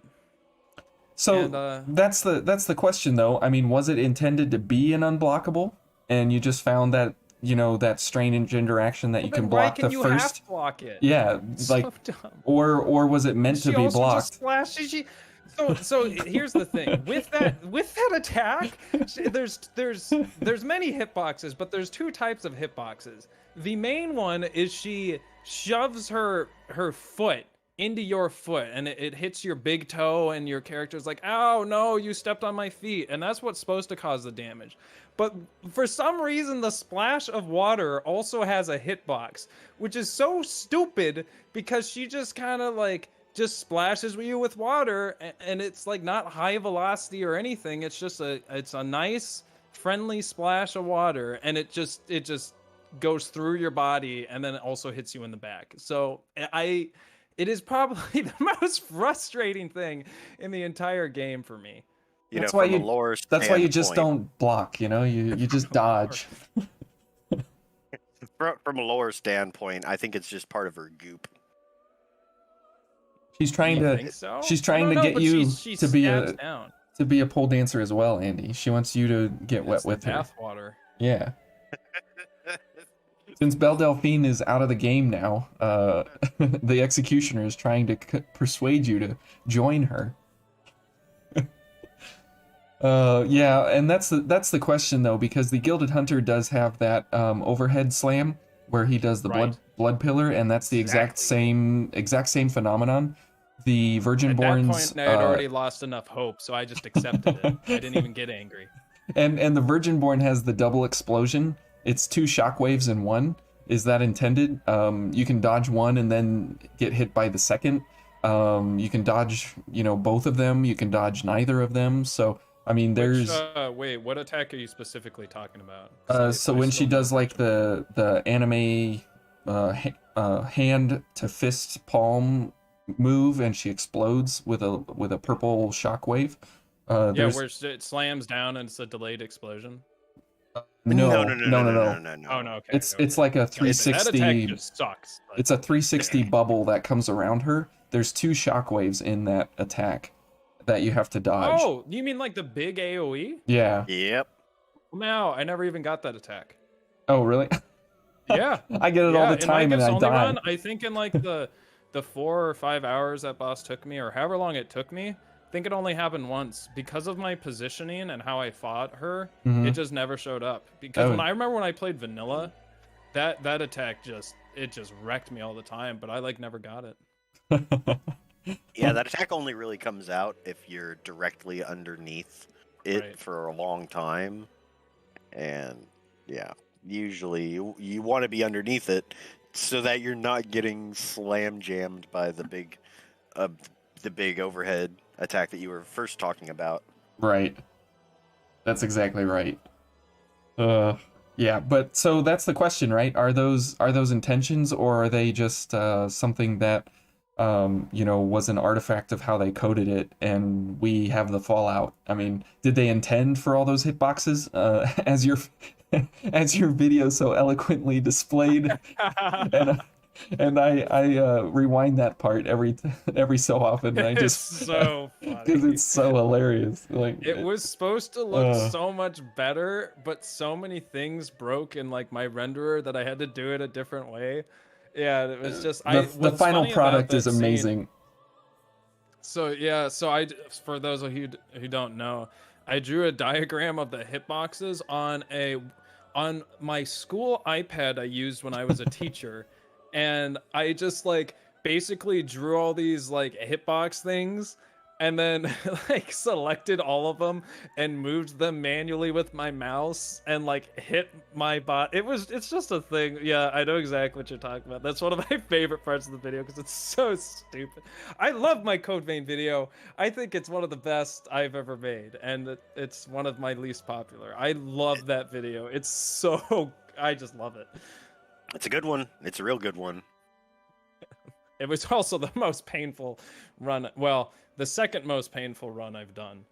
Well, I think if you were to do it Horizon Zero again, Dawn. though, you wouldn't say that, because you would have a lot more understanding of what's going on, and I think you would do much better, and you would have a much better appreciation for what you know now, going into it. Right, and just the thing is though, and I don't want to spoil this, but what frustrates me about what you did for Ribcage is that like the strats you used, I like picked up right after Successor, so it frustrates me that it wasn't something like crazy, and it's like, oh, I kind of like I thought I was doing that at that point of the run, so I saw that, I was like, well, dang it, I could have done that if I had just known. So like I probably, without even realizing it, because that's the standard setup through the rest of the run, I probably like would have tried again. If I hadn't seen your video, I would have been like,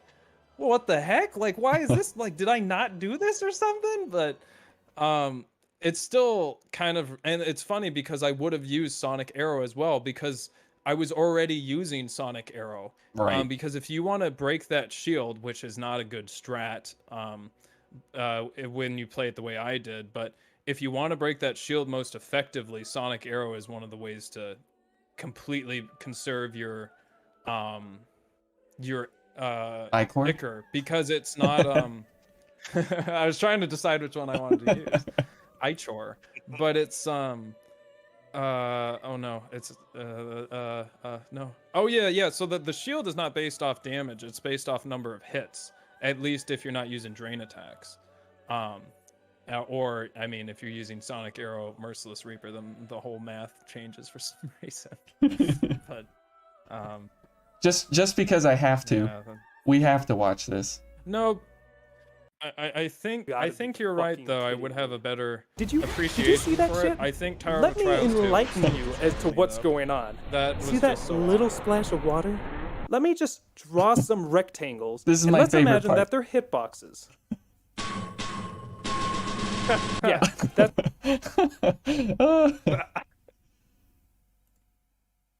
and I see. Did you? The hitbox. Go. Let me just draw some rectangles, and let's Foot imagine is that they're blocked. hitboxes.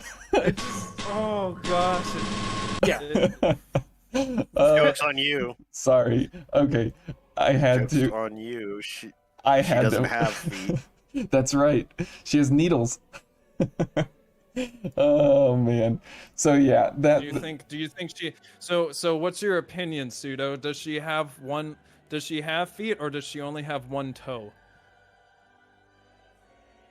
Why are you making me answer an unwinnable situation? Because I don't like the idea that she doesn't have feet, which means that she has a toe, and I don't like the idea of her having one toe. That's creepy. So you signed Yeah. yourself away to this fate. Maybe she tiptoes everywhere she goes. All of her toes have combined into one single point. and it's just like a ballerina that has become one with their slippers. Maybe that was a glitch too. They forgot to give her feet. They were like, we got to get this game released. Just ignore her feet and move on. Roll up the game. Shoot, we forgot to give her feet. Oh well, let's put it out. And nobody's gonna be looking at her feet anyways. So, joke's on you. The entire arena is her feet. Going back to what I said previously about her goop. Yeah, yeah. The entire arena is her feet, and you're just stepping on her toes the whole time. No wonder she's so pissed. Man, the lore. Deepest lore. Anyways, that has nothing to do with glitches, but that's just a lot of fun. So if anybody out there has not watched Andy's GIFs only actual video, the streams are pretty arduous to get through because Andy's raging most of the time, but his video is actually like it's one of the few that's out there that actually makes me laugh when I watch it. There's a couple others out there that are really funny, but this is like not just from a GIFs only perspective, but just like how you actually told the story of what you did. It's amazing. Yeah, that's the first video where I really tried to like make more of a story, especially because not many people have played Code Vein as like some of the other games. But yeah, the streams are pretty rough. They're literally my first streams, capture card issues, every issues. I still just, there's a part where my dad comes in on like stream 2, and I got hyper embarrassed and just said something kind of rude to him, and I will just always live in shame because I feel so bad about it. And now it's like on the internet, and now I just eternally feel bad. But like now I really, you know, if someone comes on my stream or something, I really don't care. I'm a lot less jumpy. But yeah, not to get too far off topic. Oh, that's fine. It's part of the cast, you know. It's a lot of fun. It's all about having fun, and that's what Vein is to me, just about having fun. So another glitch that I've typically come across is animation cancels on bosses, where they do one attack, they cancel, and they go directly into a second attack. This happens with me frequently with Oliver when he's in phase 2 or phase 1. It really doesn't matter. But with Oliver fight, oh yeah, oh man, he animation cancels like crazy. He kind of did it more. Yeah, for some, I remember that. He did that a lot more. Something I'm interested in, Pseudo, because fun fact, I literally have never done multiplayer, and I actually don't even know how it works. But so Pseudo, when you have had like what you would say is good multiplayer, do you feel like that issue increases more? Because in Dark Souls, that's animation cancels are always an increase in multiplayer. So I'm wondering if it's the same sort of process. I would say good multiplayer would be that the boss does the same thing for both people instead of jumping back and forth between two different targets and animation canceling whenever it feels like it, which is kind of more in line with Dark Souls netcode. I mean, you expect the bosses to be tough because it's a Souls game, but when they just decide that they're done playing and are going to attack you now, even though you've been minding your own business, sucking your thumb in the corner, letting your summon do all the work, that's no bueno. But I mean, it is what it is. They gotta make the bosses function at least, and having some cheap attacks is, you know, just kind of a side effect, really, more than I'd say intentional. Yeah, it's a hard thing to, you know, from a coding perspective. I think it's hard for like game developers to code a boss like a Souls boss to fight multiple people like in a way that kind of makes sense and doesn't look, you know, crappy. Because like, you know, the older Souls games, it's definitely pretty bad where all of a sudden they'll just like totally switch, or they'll switch like targeting so suddenly, or they stop and then they turn and then they go after someone else. I feel like it's been improved upon, but I haven't seen any game that really does a real good job of it. But I just feel like that's co-oping in general. Right, yeah. Yeah, attack cancels are pretty awful. Actually, in some of the newer games, it's built into the game sometimes, and it's kind of cool. But yeah, otherwise, attack cancels are just, it always throws off the rhythm. And especially in a single player match, it's especially when you get into these faster games like Code Vein, you know, you get into a rhythm. And what's funny is that, Owen, when I was watching your run, your gifts only run, you do the same thing that I do, where you're like, come on, do the attack. Like, what are you doing? Especially like on Invading Executioner, because we have that exploit where we can just make her do that attack whenever we want, or you know, and just have her force her to do that. But I find myself in a lot of games, if that rhythm is disrupted, like if all of a sudden the boss is just like walking and not attacking, I get so much anxiety because it breaks the whole rhythm of the fight. Well, and the problem with that is, right, because you know that as soon as you start to do something, the AI kicks in and all of a sudden they'll start to do something, and typically they are much faster than any of your animations. And once you get locked in, especially in gifts, once you get locked in, man, you are sticking around for the long haul, and that is really, really, really bad. Did I lose you guys? No, I'm sorry. Oh, okay. It's just all of a sudden No, listening. Okay, sorry. The stream all of a sudden said no data, and I was like, what? So, anyways, okay, Yeah, good. I got some stuff on that on my end too, but yeah, it's fine. Okay, That's good. weird.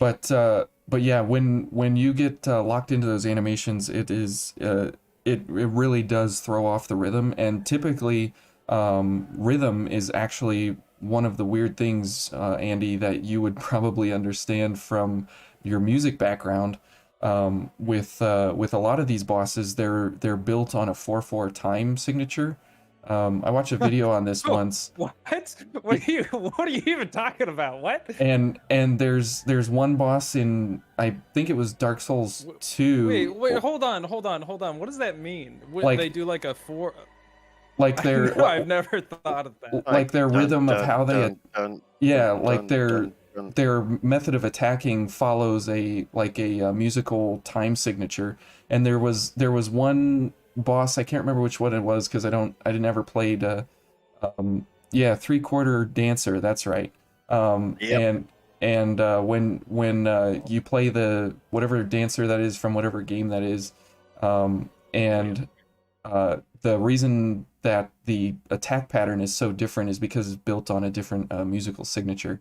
And I've seen that in Vane as well, that like Nicola, when he goes into his wild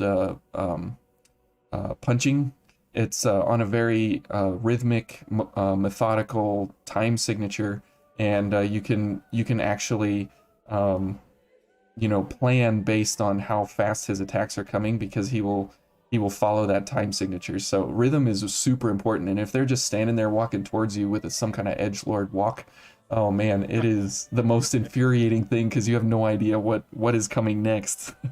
That's funny you say time signature. I think that means something maybe a little different to me, because I'm such a nerd with time signatures. Like, all the music I listen to is just in crazy stuff. Mhm. So it's weird to hear the time signature, because I don't know, I think of like rhythms, but I'm never really counting. You know, the only I can't think of something right now that I'm counting in any other game, but and this is another reason why my streams are rough, is because the capture card had a latency on the audio, and the audio would desync after a while. Ooh. But so basically the audio is all useless in my gifts only run for majority of it.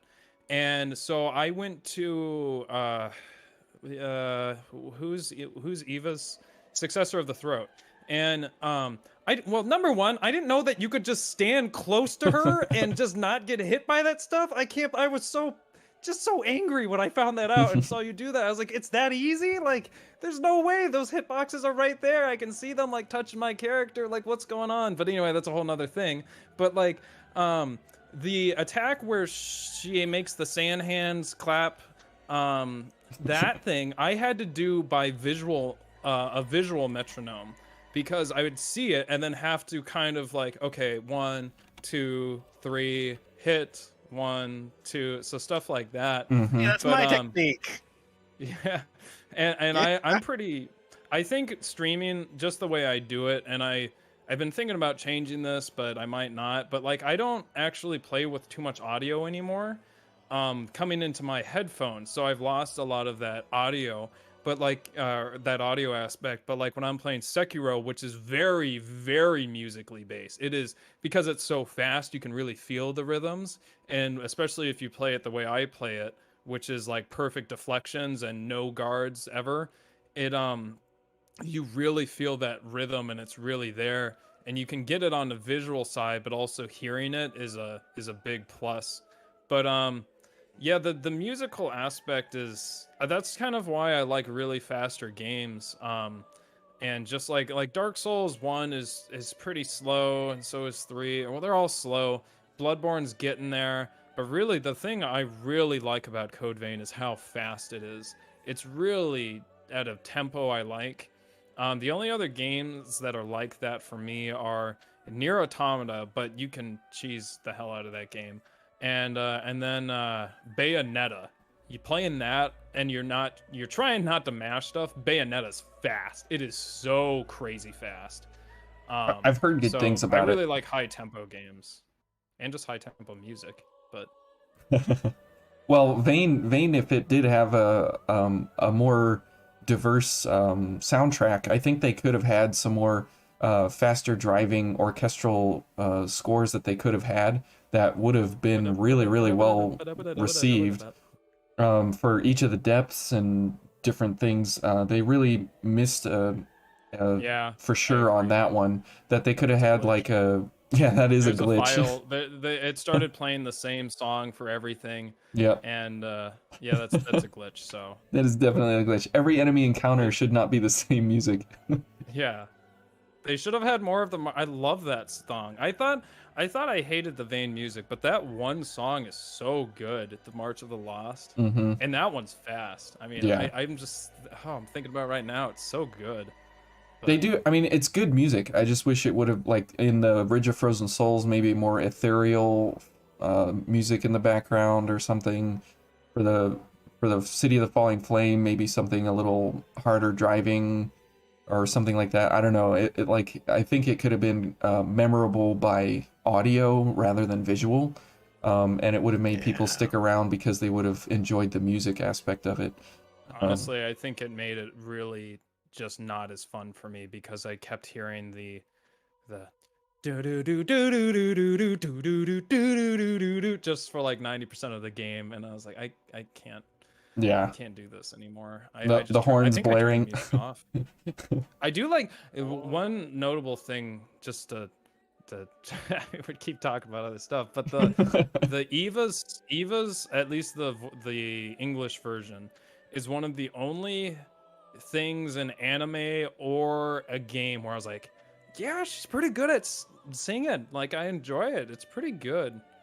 Like when she sings that thing for Jack, I was like, yeah, this isn't really that cringe. I kind of like it. That's why I have her play in the background here on the Codecast, because I love her voice.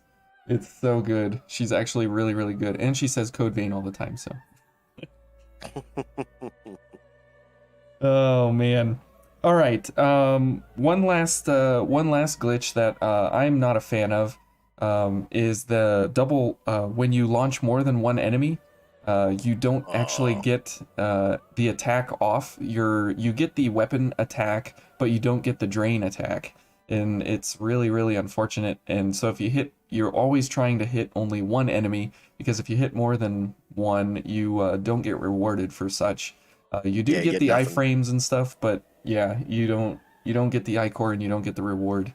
So that is a very bad glitch that I think definitely should change. Yeah. I mean, just targeting one of the enemies that you knock into the sky would be that'd be fine. And I don't even care about the damage on the second one. But the fact that you get nothing for sending two enemies skyward, oh, that's such a headache. Agreed. Such a massive headache. And go ahead. Oh, before we ended, I wanted to talk about a few crashes, but what were you going to say? Just the last glitch I had was every time, so occasionally when I finish the game, if I start a new game or I go back into the Skull King arena, my haze will disappear randomly.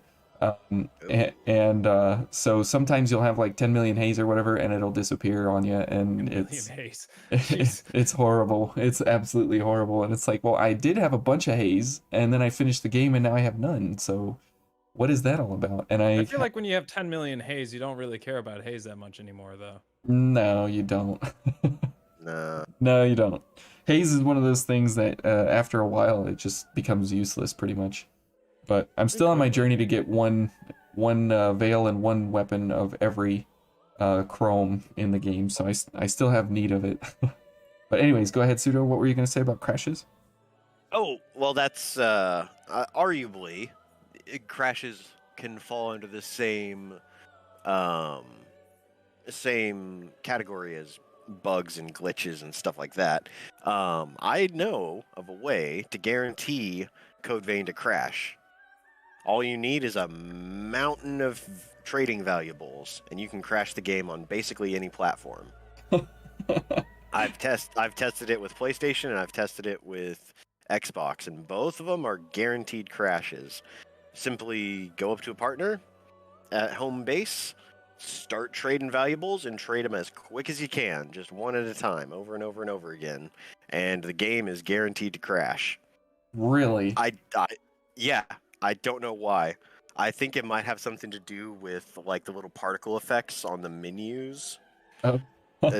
Like there's just a memory leak and it causes the game to crash because it's trying to render like too many particles at once and you keep cutting it off, and so it just gets overloaded and crashes.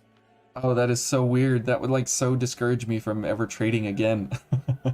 Well, it's not so bad. After you trade 10 valuables, you just run back to the checkpoint and rest, and it'll save all of your points and it won't crash.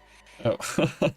So, yeah, it's an annoying fix, but it is a guaranteed crash if you ever wanted to crash Code Vein on demand. I don't know if I'd ever want to do that. The random crashes are far, far worse. If you change equipment or blood code during a loading zone in between areas, that doesn't guarantee a crash, but it makes a crash much more likely to happen. And I don't know. Maybe it's just trying to load too much stuff and you're putting too much effort. You're putting too much of a load onto the game systems and it just can't handle it and it crashes. I don't know. Yeah, Unreal is pretty stable at certain points. It's kind of unfortunate. I wonder if the next platform that they pick, if it'll be Unreal or something else that's a little more stable. I would be very curious about that. I mean, if Shift is the developer again, if they're going to do the second one, if we do get a second one, will they pick Unreal? I mean, it's pretty easy to mod and work with, so they might, but it does have a lot of instabilities. That's for sure. A little bit. And then the last one I wanted to talk about is Xbox specific. If you are part of the Xbox Insider program, basically the program that lets you play beta Minecraft on Xbox, that causes huge problems with Code Vein. What? No, yeah, I don't know why. It's just like some behind the scene conflict thing going on, and it causes crashes to become a lot more frequent. Right when I bought Code Vein, I was still playing beta Minecraft with one of my friends every once in a while, and so I had it installed. I was part of the Xbox Insider program, and after like so many crashes, I decided to send an email to Bandai Namco and be like, "Hey, what can I do to help some of these crashes?" And they were like, "Well, if you're part of the Xbox Insider program, stop that." Oh, wow. And it helped, believe it or not. Yeah, I don't know. I have no idea. Maybe it's because the Xbox Insider program tracks what you're doing in your game. So if you get an achievement, it counts towards your like insider score or whatever, or I don't know. That is so I'm bizarre. not a programmer. It is very bizarre, and it is Xbox specific. So if you're suffering from a lot of crashes and you're part of the Xbox Insider program, get rid of that. And I want to emphasize that the Xbox Insider program you have to opt into. Like, it's different from Xbox Gold online membership stuff. It's different from Game Pass. It's a thing that lets you play beta games. And Interesting. it's That's something I will so never have a bizarre. problem with, so. But I'm sure a lot of people will. Yeah. It's worth noting whenever there's somebody on the subreddit who's like, this game crashes all the time. That's one of the things I mentioned. I mentioned that being part of the Xbox Insider program does cause issues. Wild. Absolutely wild. All right, guys, It we really got about is. 5 minutes left. I'd like to say a massive congratulations to you, Pseudo. You've gotten to 500 subs. I'd encourage everyone to Nice. head over to Pseudo's channel. Let's try and get him to 1,000 subs, and let's double that, and let's get him up there. Because I need, Nice. That's what you like to hear. yeah, No, I please, need I'm actually to. gonna have to put effort in. No, I you don't won't. want to put effort in. I just need somebody Wait, else to no, donate you're the to other same than thing you always Andy. do. There's already 500 people who like what you're doing now. That's right. Okay, that is a fair point. It only takes another 500 to make it happen. Then Andy's donations will have some competition. So I can't wait till that point. So I'd encourage everybody to head over there and check out Pseudo's channel and support him as well. Andy, anything you'd like to plug? Yeah, there's this really cool channel I found. It's PseudoDrifter. You should all go over and sub to that channel. Let's get them to 1,000 subs, Out of here. boys. Here, I'm done. I'm gone. See you later. Have No, fun, guys. don't leave. But anyways, just a big thank you to you guys very much. This has been a lot of fun. Andy, excellent job on your videos and everything. They're a lot of fun. They're really entertaining. I hope you keep those going on top of the streaming. I know they take a lot of work and everything, but they're really hilarious, and you do good work on those. So thanks for doing that, and thanks for your experience in Vane for both of you. It's a lot of fun having other people to discuss this with and everything, and to get the wider message out to everyone that Vane is not, just a Souls ripoff. It's actually something that can be a lot of fun. It just takes a little bit of imagination to make it work. But I really am appreciative, Andy, to you for everything you've done to post about my channel and everything. It's been kind of something that I didn't expect at all ever, and it's very kind of you that you thought of me in that kind of way, and it's kind of grown into something different here. So thank yous all around, and to all of you watching, thank you for supporting and being here and being along for the ride on the road to 100 in Pseudo's challenges and in Andy's whatever the Gale Run is. Whatever that is, good job everyone for coming out and supporting that as well. So any last words, either of you? Thank you so much for having me on. It's been a blast. Great. Pseudo, thanks for coming on. I'm happy you could join us, Andy. I'm really happy you could join us. Yeah.